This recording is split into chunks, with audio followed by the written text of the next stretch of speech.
D'abord, la première des choses, c'est la fiabilité et la crédibilité de l'information que M.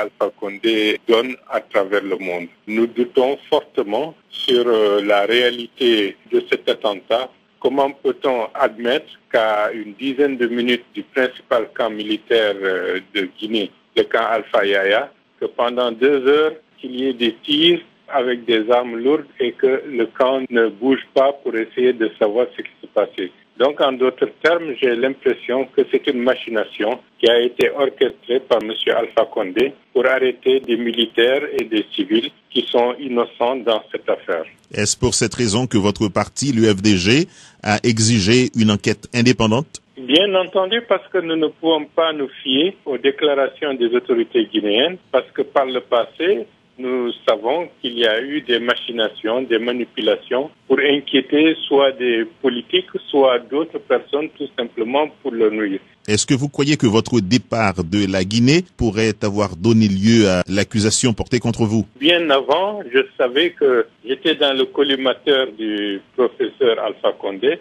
parce que j'étais présenté comme l'un des éléments qui était le moins conciliant vis-à-vis de sa dérive dictatoriale, et par conséquent, me neutraliser ferait son affaire dans l'espace politique guinéen. Mais pourquoi Bahouri, puisque le numéro 1 de l'UFDG lui-même, Cellou Dalein Diallo, à qui j'ai parlé tout récemment, a pu revenir et poursuivre ses activités politiques à Conakry? Bon, c'est M. Alpha Condé qui a déclaré à la presse que Bahouri, Tibou Camara et là Sadaka Agi sont les principaux responsables de l'attentat contre son demeure et ont cherché à attenter à sa vie. Ça n'engage que lui et donc il m'est difficile de dire pourquoi Bahouri et pourquoi pas Ella Cellou. Vous maintenez que vous n'aviez absolument rien à voir avec l'attentat de juillet sur la résidence du président guinéen? Déjà, je peux dire que par rapport à cet attentat, lui-même, il a contribué à accréditer une fausse thèse comme quoi il y a eu un attentat contre sa personne.